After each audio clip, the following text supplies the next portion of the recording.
Okay, well, this is gonna be a doozy, isn't it? Well, let me get comfortable. Because we are about to talk, casually, about Survivor Series War Games 2025. Well, let's do our proper intro. Hey, YouTube, what's going on? Kai the Casual here on Common Casual Wrestling. And, yeah, this is our reaction and ratings video for our little post PLE and pay per view show. Uh, we gotta talk. Um, we typically usually look forward to what we call the big four pay per views or the big five if you count Money in the Bank. Um, they are the Royal Rumble, WrestleMania. Again, if we're counting five, Money in the Bank, SummerSlam, and Survivor Series. Now, this was the 49th edition of this. It kind of makes me feel old just hearing that. 50 will be next year, which is crazy. Hope The Rock is involved next year because that was his debut event. But you know me, I I love seeing The Rock in any situation. But anyway, we're not here to talk about The Rock.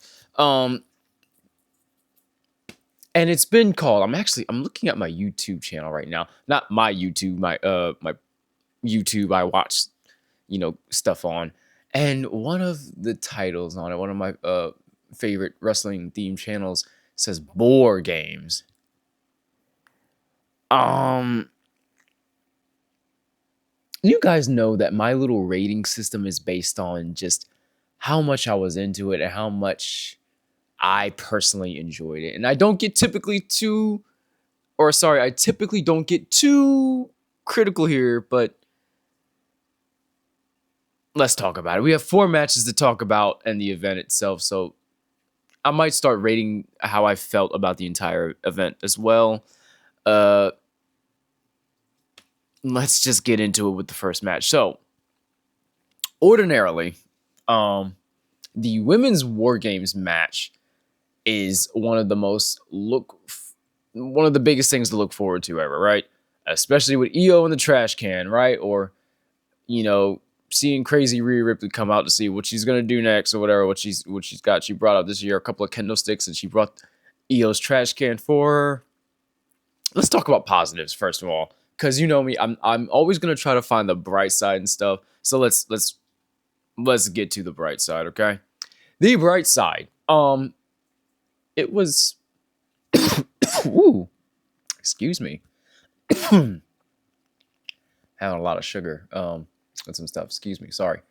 War Games, ladies, right? Positives. One interesting spot or whatever with Becky, trying to keep crazy AJ out of the match or whatever, which again doesn't really make too much sense because the match doesn't officially start until everybody's in the cages. So there's that. We had Rhea bring out EO's personalized trash can this year. That was nice. EO initially brought in her little top to the can, and then Rhea brought out, her weapons and stuff. That was cool. What were some other positives? We got a brief shout out of Becky and Charlotte reuniting that rivalry. That was kind of cool. Some people enjoyed the order of competitors coming out. That might have been something I criticized. I'm not sure. I think I liked the order better in the men's match than the women's match, maybe, of whatever. Oh, and also this year, a couple of things they focused on. One, we don't have any shark cages this time, which I think I'm leaning more on the side of I missed that versus everybody coming out kind of Royal Rumble style. And that's kind of cool because everybody gets individual pops in that. So that's kind of a positive, but it's also kind of a negative because everybody was focused on the fact there's no shark cages, meaning there's no drama waiting on the outside. We had the big moment last year with, Roman stopping Punk from going out into the match. And he sent one of the I think he sent either Sammy or one of the Usos out. I don't know. Um, the match itself, it wasn't horrible, but there were some things that didn't connect. You had some wow factor moments. Oh, wait a minute. One more huge positive. We have to give out a special shout out because in this household, we gotta hype up our people, okay? Last Legend got a good bit of offense in this match. A lot. She compared it looking next to Rhea Ripley and Charlotte Flair, who usually are like the taller, bigger women in a match. She stood up to them. She is a specimen, and she belongs in there with the top stars of WWE. I really loved that they brought her into this match. I am glad that she was showcased. I'm not a big fan of her theme song. I'm gonna keep it real. Um, I would not be mad if they changed her theme song, but the bougie bully showed out, so I'm really happy to have seen that for her. So shout out to Last Legend again. Congratulations to you and Trick Willie on the engagement. But anyway, back to criticisms. There are some fun moments or whatever, but this is one of the first times I've actually said I think the dudes did better in their match. Not to over critique or anything, but I have goodwill for this match, but it was kind of there. I don't know. And I'm leaving the music off for this video because I really want to have my thoughts straight, and maybe we'll get serious after the ratings. But anyway, speaking of the ratings, that was my reaction to this match. The match was all right. It was good. I predicted it right. The good guys won. Cool. 3.5. My system is based on how much I was into it. I'm not going any lower than 3.5 just because I did see some positives in here, but I'm not giving that. I don't know. I can't give it a 4 even on my book. That's just me. So yeah, 3 out of 5. 3.5 out of 5 casual stars. Let's move on. The next match was John Cena and Dominic Mysterio for the IC title. The Intercontinental Champion, for those who don't know. This was a fun match. It's probably match of the night, despite War Games being in the title. I really liked how the in ring worked out for Dominic. Eventually doing the my shoulders hurt, kind of bouncing off of Penta's real dislocated shoulder from this past Monday Night Raw. That was fun. I love that all of Judgment Day was involved in this for 2 reasons. One, Finn, JD, Dominic, Raquel, and Roxanne have never interacted, in previous years have never interacted with John Cena to my recollection. So it was just nice to know that, okay, they're not getting one-on-one matches besides Dominic. So it was nice to see they're kind of being, if not put over, they're getting the John Cena rub on his way out. That was nice to see. Of course, we've got the magnificent moment of Liv Morgan returning, slapping Dominic, seemingly for, giving a little attention to Roxanne Perez. But it was all a ruse. She does the John Cena, heel turn face, jumps out of his arms because he jumped out in his arms to, say, oh, I was here to help you. Psych. Nope. And kicks him in the nether regions. So that was nice too. I think they played that perfectly. Along with the match work, I'm going to give that a 4. A 4 out of 5 casual stars. Because I had fun and I enjoyed it. Some people would call that overbooked, all those people involved. The double AA on JD McDonough and Finn Balor. Poor Finn Balor, because I'm a Finn Balor mark. But all the same, it was a fun match. And it's John's final PLE, because I guess they don't consider Saturday night's main events PLEs now or ever. I don't know. I guess they're just TV specials, but whatever. So I was glad to see that too. John, thank you. Because I noticed this year has been very interesting on the booking end. So yeah, just personal from me to you.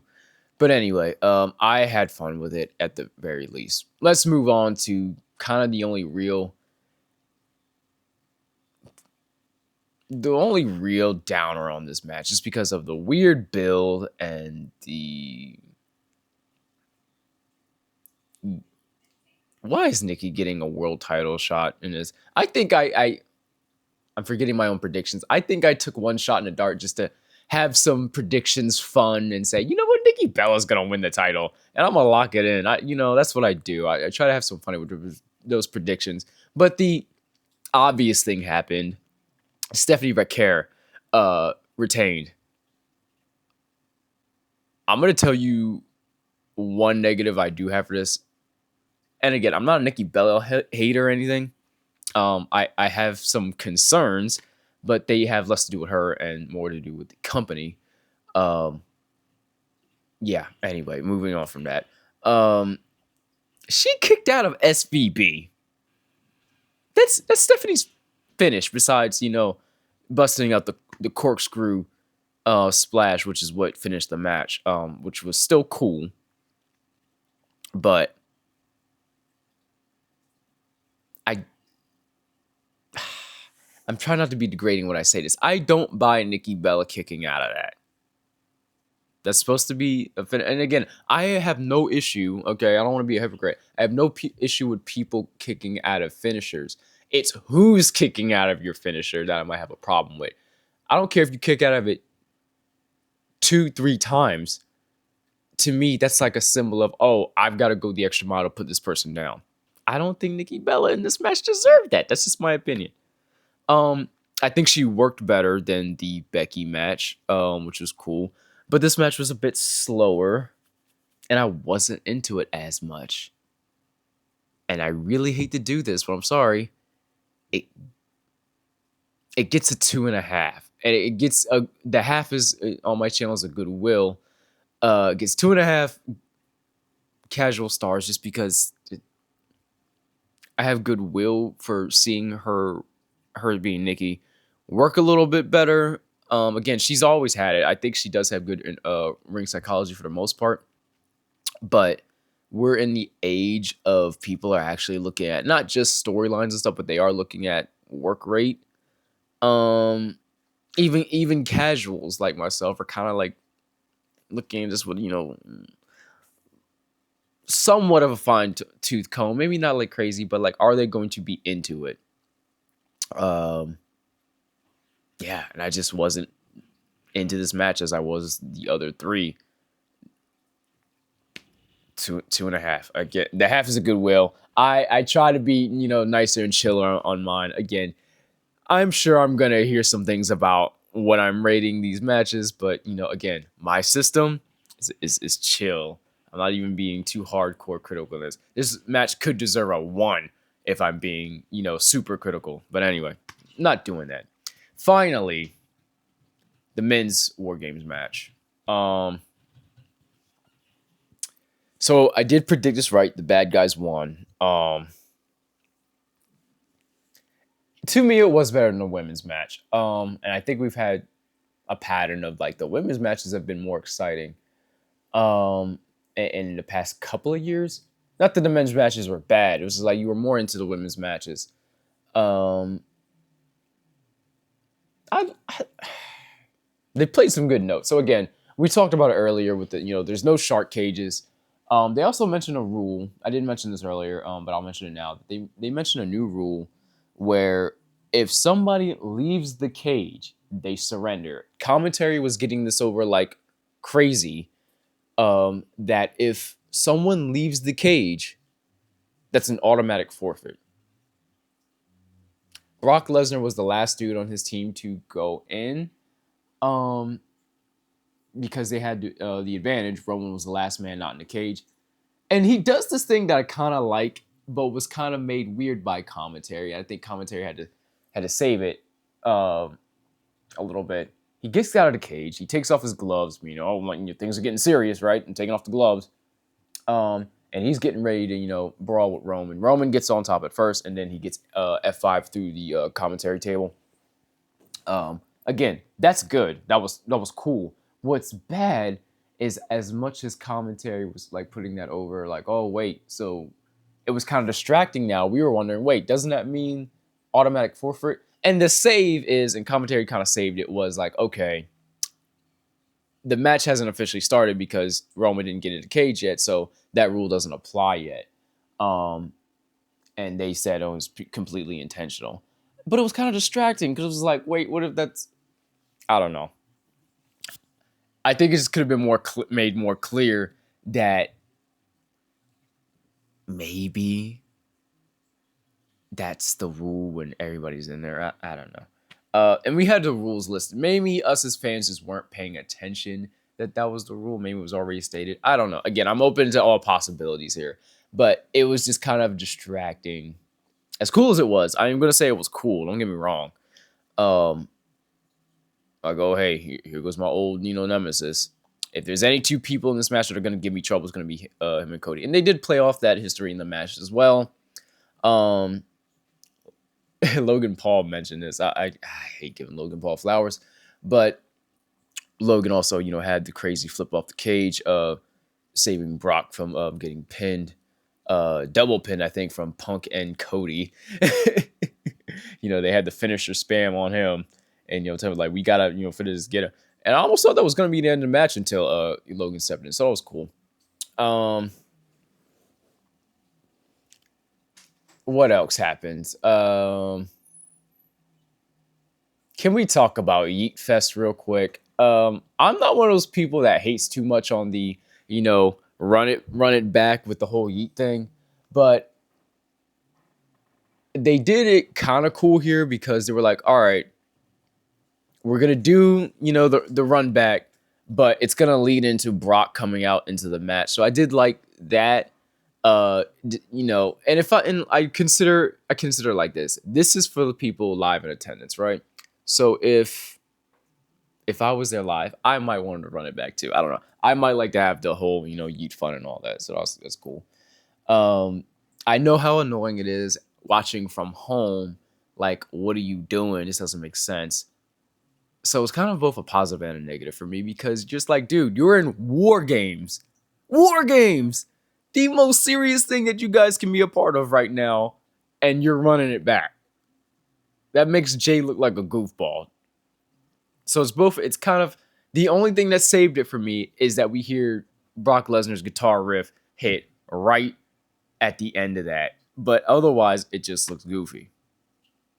So I don't know. I guess I'm giving that both a con and a pro, I guess. I don't know. Overall, what do I give this match?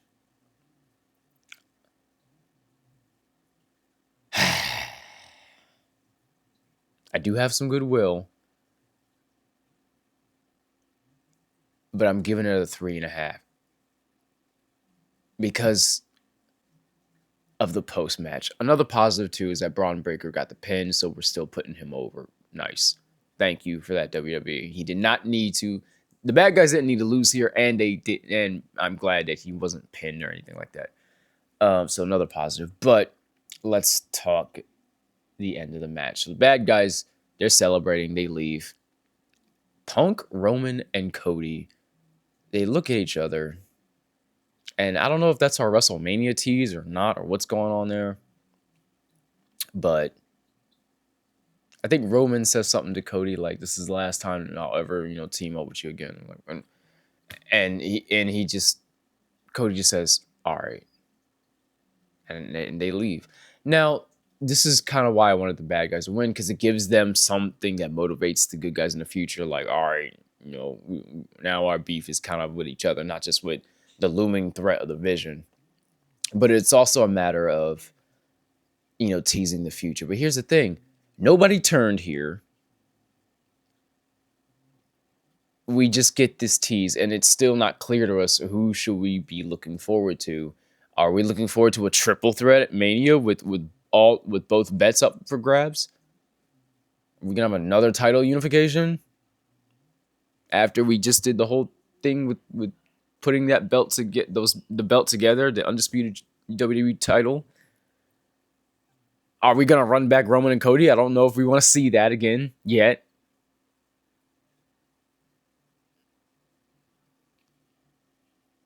If we're going to have Roman go after one of those belts, give us a reason to want Punk versus Roman. I mean, I think we kind of already put that together a bit. It's just selling us on it now. And I'm sure WWE is perfectly capable of that. So that was just kind of another thing that kind of just took me out of the match. And again, I might be being too nice to this because again, that's just my whole thing here. I keep it casual, I keep it chill because I at the end of the day, I just want to enjoy this. I mentioned on a comment on Facebook, again, someone said I was probably being too nice to this match, and they're probably right. I mean, not this match, the entire event. I gave it like I rate these out of 10. I gave it like a 7.5. I'm gonna lower that to a 7, but I'm probably still being nice. Um, because this is one of the big 5 events, I'm expecting this one to be more significant. Oh, one thing I did forget to mention.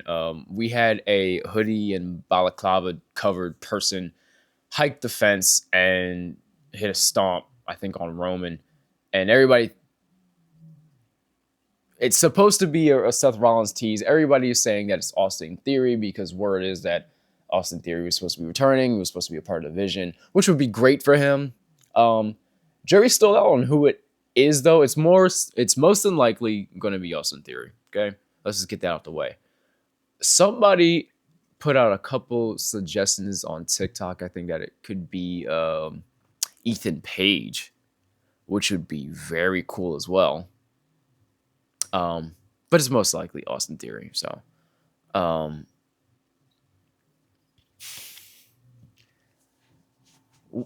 I gave this a 7 at the end of it, which is kind of average. And I don't think Survivor Series, one of your big 5, should be average. And the best thing on it was an overbooked match, that protects John and Loss. It's, whatever. You had the whole Judgment Day and a returning Liv Morgan, who I guess is still part of that group, have to, take down Super Cena, which, cool, whatever. I don't know. It was a bit of a meh show. I try to have as much fun with it and not, criticize everything, but I can understand that watching this, you want to see some wild things. And I did not want to hardcore mention the other company in a WWE video, but very briefly, I'm just going to say I don't need these matches, the War Games matches, to be as extreme as Blood and Guts. But man, we're not helping ourselves by having matches on War Games. Shout out to, again, the performers. I want to make this very clear. The performers, in my opinion, did very well with what they were given. And I know there may or may not be some backstage politicking going on with the main event match too. I want to consider all things too. I want to be as fair as I possibly can with this. And again, I adore these performers. I want to, there's part of me that wants to train to, do this, or at least to be fully aware and not be as casual with some of these things, and whatever. Because, we know how some things, go, but we don't know everything. We don't know how those ropes feel. We don't know how it feels to get put up against a cage. We don't know how it takes a bump. I mean, how it feels to take a bump or a chop or a lot of that stuff. A lot of that stuff we don't know. But I want to be very considerate when I talk about that. So let me just say to the performers, good job with what you were given. Yeah. Let me know. Let me know what you guys thought about Survivor Series War Games 2025. Yeah. Also, stay really linked to our other social media. I'm really trying to post more on those other social media. So you can find us, of course, at Common Casual Wrestling on Facebook, TikTok, Threads, Instagram. That's all we have so far. And of course, right here on YouTube. Look out for shorts, reels, all that stuff. Like, comment, subscribe, ring the bell notification. And I'm going to probably come up with a fantasy book Friday of who is under the mask. Yeah, we're going to keep that show going. We have a couple of new shows actually that are going to be on this channel soon. I'm going to be testing a new camera soon. So I am very open to critiquing and everything. The first year of this channel has been really fun. I've loved doing this with you guys. And I love meeting you guys in person. So shout out to new subscribers. I met some of you guys in person. It was really awesome seeing some other guys in public wearing WWE merch. We're going to have some videos talking about WWE merch in the future too. So anyway. All right. I'm going to shut up now. I already did the like, comment, subscribe thing. But of course, guys, you know that I love you. Enjoy pro wrestling. Of course, for the love of pro wrestling. Except when you're getting bad product. Let's just be real. Keep it casual. Not just keep it casual anyway. Good night, guys.